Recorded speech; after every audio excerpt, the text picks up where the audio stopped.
Hello everyone. Today we're going to be working on section 4.4, which is complex zeros and the fundamental theorem of algebra. So I wanted to start by going over what the fundamental theorem of algebra says. And what it says is that every complex polynomial function of a degree n of at least 1 can be factored into n linear factors, which are not necessarily distinct.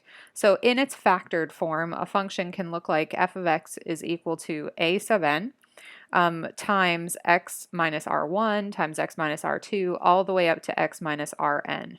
Now each of these r values are actually complex roots. So these ones are your roots or your zeros of your function, and an is some multiple, so some number.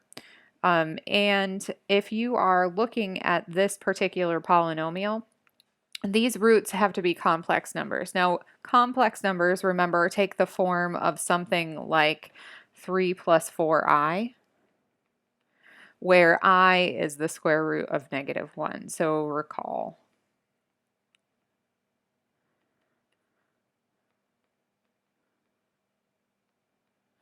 So if you are dealing with a complex number, you could also have some where the complex part is 0. So real numbers could be some of these roots. If the numbers are or if the roots are real,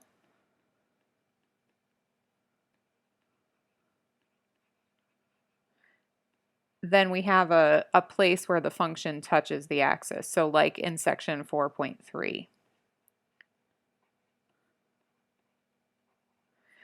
If the roots are complex, then these are generally used for shaping. So if you have something like 3 plus 4i, those are used for shaping the function. It's not a place where it touches or crosses the axis.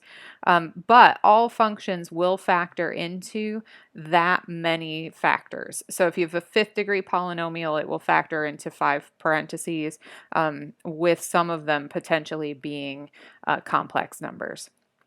So if I have a function that has complex zeros, then all complex zeros come in what's called conjugate pairs. So what a conjugate pair means is that if you have 3 plus 4i as a zero, you will also have its conjugate pair, 3 minus 4i. So they always come in conjugate pairs. You can never have a singular one. So for example, a polynomial function of degree 5 has the following zeros: I, 2, and 1 plus I. Find the remaining zeros and write the equation of the polynomial. So if we have 3 zeros given, 2 of them are complex. So we have this, R2 is a real zero, and that's a place where this function would cross the axis, versus this one, I, is complex, and the 1 plus I is also complex. So our given zeros are I, 2, and 1 plus I. We have also the conjugate pairs. So I, if you're looking at I is really 0 plus I. So we always have a real part and a complex part. So if you see the complex part, the I part alone, that means the real part is 0. So its conjugate pair would end up being 0 minus I, or negative I. The other conjugate pair we have 1 plus I, so we're going to get 1 minus I for our other conjugate pair. Now, when we are putting together a polynomial function, f of x, then the way that we set these up is we have some sort of multiple in the front. We assume that it's 1 unless we are given something else. And then for each parenthesis, we have x minus whatever 0 that we have. So we're going to set this up with x minus the 0 and x minus the 0 all the way until we run out of zeros. So we have 5 of them here, so our function would be x minus, our first one, 0 plus I. I'm going to write the whole thing out just so that it's clear. And we have the conjugate pair, x minus 0 minus I, and then the next one, x minus 2. Our next one, x minus 1 plus I, and then x minus 1 minus I. So when you multiply these together, one of the reasons that they come in conjugate pairs is when you multiply it together, what happens is your i's are going to cancel out. So we don't typically see polynomial functions with multiples of I in them. So the conjugate pair component will make the algebra work out. So if you have to put this together, I'm going to multiply these two pieces first. So out of the first parentheses, foiling this, my first term, outer term,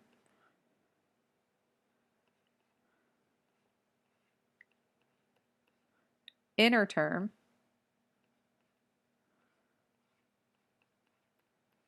and our last term.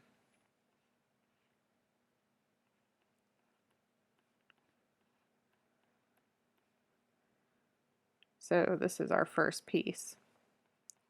We still have x minus 2, x minus 1 plus I,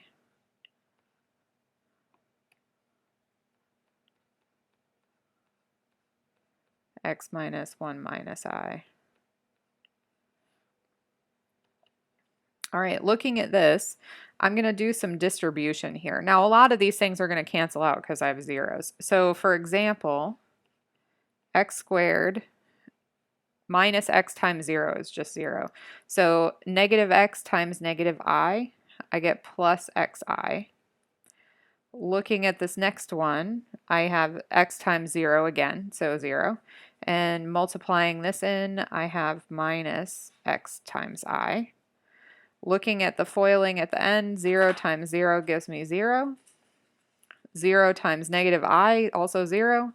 0 times positive I times 0, also 0. And the last one, I have negative I times positive I gives me minus I squared.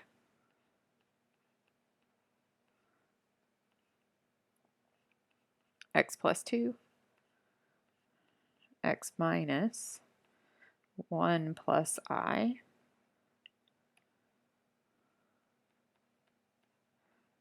and x minus 1 minus I. All right, simplifying, we have one positive xi, one negative xi, so we can cancel that out. Now remember that I is equal to the square root of negative 1. So if I have I squared, that equals negative 1. Now it's negative, so here this simplifies into x squared minus negative 1. So I end up with x squared plus 1 here.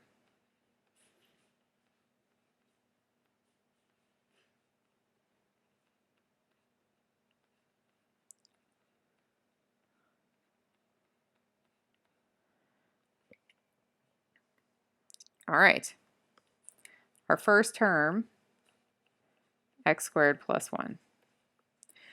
I'm going to leave this x plus 2 alone for right now, and I'm going to move on to foiling the last piece. You should always foil your conjugates first because you have nice things cancel out like we did in this first one. So I'm going to foil this conjugate. So first gives me x squared, outer gives me minus x times 1 minus I. Inner gives me minus x times 1 plus I. And then our last is plus 1 plus I times 1 minus I. All right, simplification. X squared plus 1, x plus 2. All right, I have x squared. I'm going to foil this, or distribute this. So negative x times 1 gives me minus x. Here I have plus xi. Distributing over here, minus x, minus xi. And then foiling the last term, plus 1 for my first term. Then my outer term, minus I, my inner term plus I, my last term minus I squared. Almost done. Simplifying it out. Okay, so looking at things that can cancel, my xi's, I have a positive and negative. I have two x's here. I also have a positive and negative I here, and remember that I squared is -1. So x squared minus 2x, and then positive 1 here minus -1. So I have positive 1 here, so we have +2. All right, this factor is our other conjugate pair. Now, if you notice this one here, the first one that came from our first conjugate pair set and the last one that came from our last one, neither of those factor. So these are zeros of functions that don't factor, and that's why they come out as complex. Or they don't factor and they don't have any real zeros.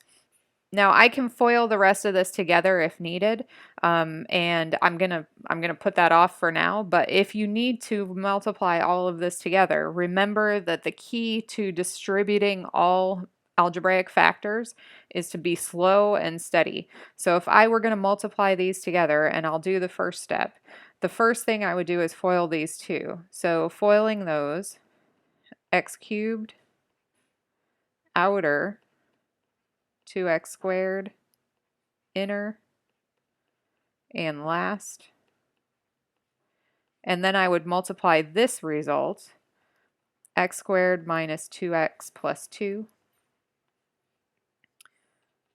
and might as well multiplying this together. When you're multiplying something more than a binomial by a binomial, so two terms by two terms, the idea of FOILing is the same. We're just make sure that we multiply each term by every term.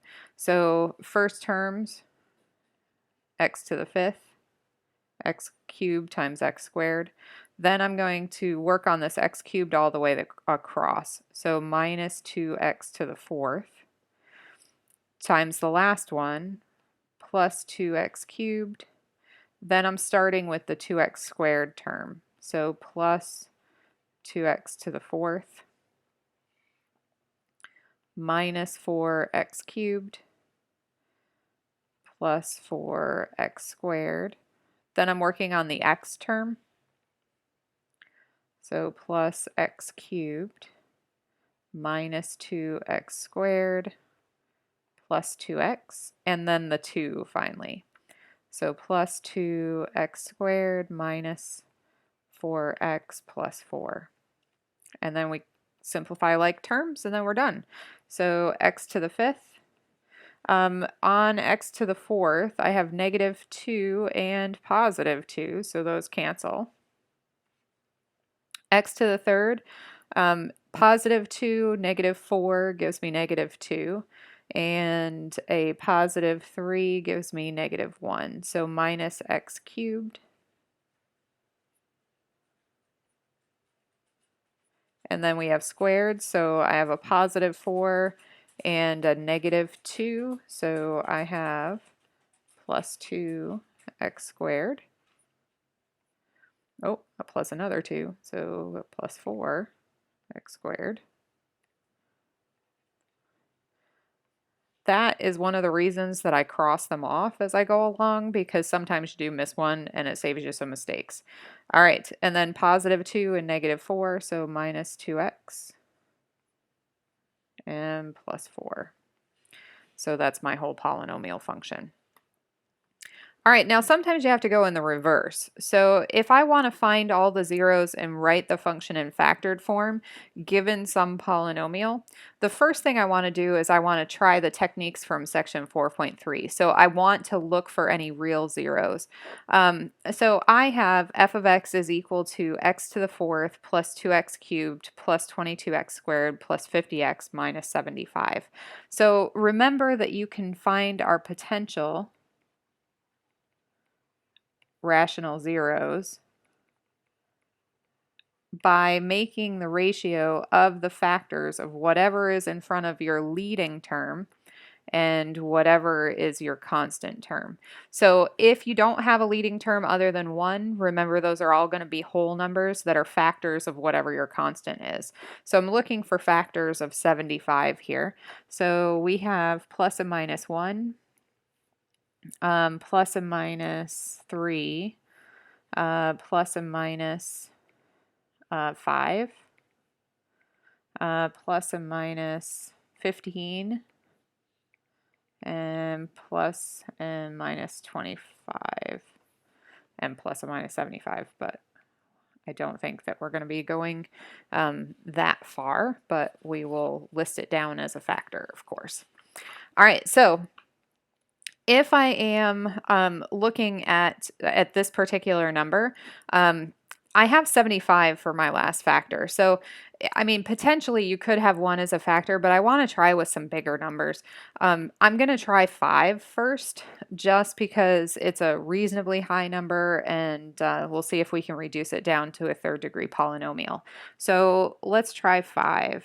I'm using the synthetic division from section 4.3.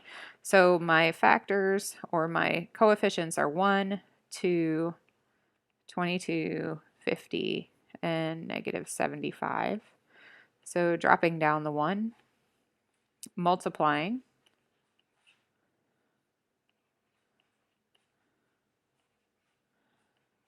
Oh, 57 times 5. Numbers are getting big here.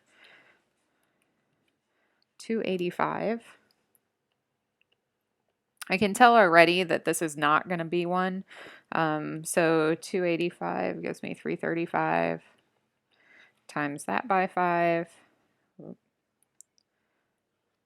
And 1675. 1675 plus or minus 75 is not 0, so that's not a factor. I'm going to try negative 5, just because we're on the 5 boat. Sometimes positive doesn't work, negative does, especially if you get unreasonably big early. So 2, 22, 50, and negative 75. Dropping down our 1. All right, negative 5 this time gives me negative 3, 15, 37, 185, and we're negative. Still not going to make it.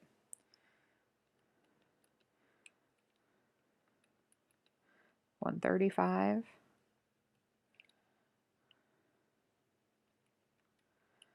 Negative 675. Also not it. All right, so 5 is not a factor. Moving on, I'm going to work on 3's because we got rather large in our numbers pretty quick. So maybe we're just a little bit too big with 5.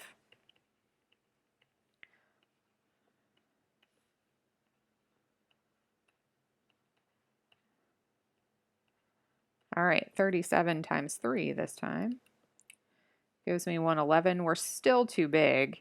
And 161 times 3, 483. Still not it. Negative 3. Now hopefully you do not have to go through the whole list. Usually you can find a real 0 pretty early in the process. You notice that there are a bunch of numbers in this list. I don't want to have to go through all of them. But since the 5 numbers were coming out too big, positive and negative, I'm going to assume the 15 through 25, or 15, 25, and 75 also are. So negative 3, negative 1. Oh, we're getting better. 25 times, it gives me negative 75. Negative 25 times negative 3 gives me 75, and I have 0. Yay! All right, so polynomial function first, f of x is equal to, remember it's x minus whatever is here, so x plus 3. And then my remaining terms are what's down here on the bottom. I started with a 4th degree, so this starts with a cubic. So x cubed minus x squared plus 25x and minus 25. Now, if I'm looking for a zero of this polynomial, if I'm trying to factor this still out, now my rational options no longer include 75. So I only have 25 here at the end. Also, 15 is out. Also, 3 is out. So my remaining options are really just 1 and -1 and 25 and -25. So I'm going to try 1 and 1, -1, 25, and -25.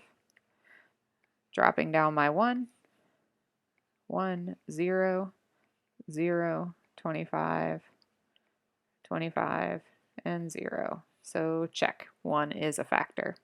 So now we have f of x is equal to x plus 3, x minus 1, and we're reduced to a second degree polynomial, x squared plus 25, so we have 0x. All right, all we need now is the zeros of this last squared function.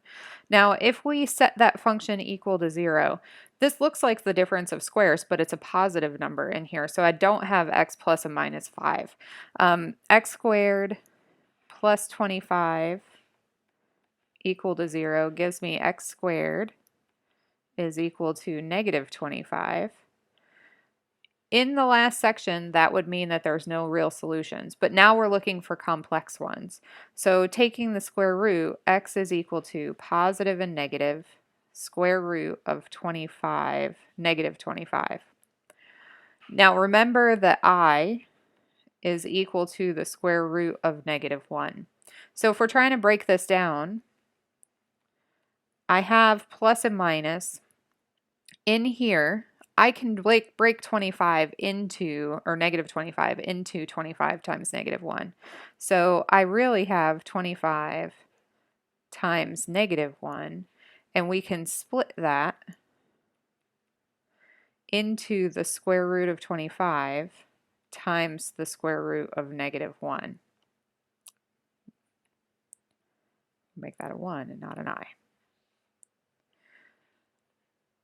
Simplifying, x is equal to plus and minus 5. Square root of -1 is I. So here are my two remaining zeros. They're both complex, both plus and minus 5i. If I were to write it in its factored form, then f of x, my final solution, it's x plus 3, x minus 1, and then x minus each of my zeros. So x minus 5i, that's the positive one, x plus 5i for the -1. All right, these are our zeros, our factored form. Our zeros, if I have to list them separately, I have x is equal to -3, positive 1, -5i. Actually, we'll put those in the other orders because this one is the positive one, and -5i. All right, if you have any questions, let me know, and good luck on this section.